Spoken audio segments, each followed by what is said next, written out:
ఈరోజు 11వ వార్డుకు చేసినటువంటి శాసనసభ్యులు కుమ్మం అనిల్ కుమార్ రెడ్డి గారికి మా వార్డు తరఫున స్వాగతం పలుకుతూ గత 40 సంవత్సరాల నుంచి అధికారం భువనగిరి టౌన్లో భువనగిరి మన యాదాద్రి డిస్ట్రిక్ట్లో ఎమ్మెల్యే క్యాండిడేట్ లేక ఇక్కడ ఉన్నటువంటి మా కాంగ్రెస్ కార్యకర్తలందరం అధికార పార్టీకి ఉన్నటువంటి నాయకుల ప్రలోభాలు గురై ఎన్నో అవస్థలు పడుతున్న సమయంలో దిక్కుతోచని స్థితిలో మాకు 40 సంవత్సరాల చరిత్రను తిరగరాసి ఈరోజు అనిలన్న కాంగ్రెస్ పార్టీ ఎమ్మెల్యేగా గెలిచి భువనగిరి జిల్లా మీద జెండా పాతడం జరిగింది. ఆ రోజు మాకు అనిపించింది మాలాంటి పేదలకు ఉద్యోగ అవకాశాలు కానీ మాలాంటి చిన్న సన్నకారు రైతులకు అన్ని రకాలుగా ఒడ్లు అమ్ముకోవడానికి మార్కెట్ యార్డ్ కానీ అలాంటి 60-70 సంవత్సరాలు ఉన్న ముసలాలకు కనీసం వైద్య సదుపాయాలు లేక రోడ్ల మీద యాక్సిడెంట్ అయితే ఇక్కడ కనీసం వేరే హాస్పిటల్లో ఓపీ సిస్టమ్ అనేది కరెక్ట్ అందుబాటులో లేకుండా పోవడం వల్ల ఆనాడు అనిల్ కుమార్ రెడ్డి గారు ఎయిమ్స్ హాస్పిటల్ నుంచి యాదగిరిగుట్ట వరకు 2000 మందితో పాదయాత్ర చేసి ఈరోజు గవర్నమెంట్ మెడల్ వచ్చి అక్కడ వైద్య సదుపాయాలు అందజేయడానికి ఈరోజు అనిల్ కృషి చేయడం జరిగింది.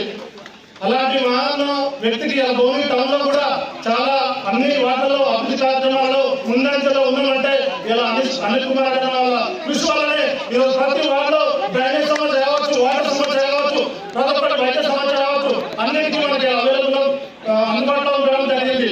అలాంటి మహానేతకు ఇలా మన 11 వార్డు తరఫున గెలిచి ఫస్ట్ టైం మన వార్డుకు అడుగుపెట్టడం జరిగింది.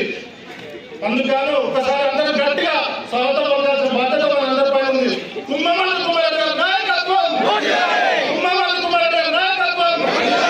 అంతేకాకుండా మన కాంగ్రెస్ పార్టీ తరఫున మన మీద ఎంతో నమ్మకం ఉండి ఇక్కడ ఖచ్చితంగా మన కాంగ్రెస్ గెలుస్తారనే దృఢ సంకల్పంతో మన గంజి శ్రీవాణి గారికి ఒక మంచి అవకాశం ఇవ్వడం జరిగింది.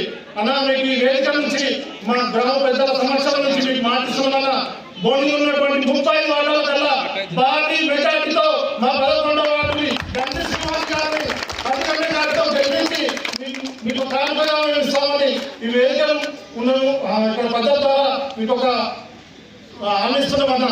అట్లే మా మల్లేష్ యాదవ్ కూడా ఆయన కూడా అభ్యర్థితో మా శిష్యుడు బీసీ అయితే ఆయన అనుకున్నాం అది బీసీ అవుతుందని చెప్పారు. మళ్ళీ చూస్తే సడన్గా మారిపోయింది. అంటే ఒక్కొక్కరికి ఆశాభంగం అయింది. ఓ దగ్గర ఎస్సీ అనుకుంటే బీసీ అయింది, బీసీ అనుకుంటే ఎస్సీ అయింది, ఓ దగ్గర ఓసీ అనుకుంటే ఇంకోటి అయింది. అంటే ముందు ఇష్టం అదే బీసీ అని వచ్చింది సరే మనోడు అనుకున్నాం. మరి అంటే పార్టీ కోసం చాలా కష్టపడ్డాడు, మా వెంబడి ఉన్నాడు, మాతో పాటు పనిచేసాడు పార్టీలో. అట్లాంటి మల్లేష్ యాదవ్ కూడా సరే ఒకసారి మిస్ అయ్యి ఇంకోసారి మరి ఒకసారి రాజిరెడ్డి పోయినసారి మిస్ అయ్యి ఈసారి అవకాశం వచ్చింది.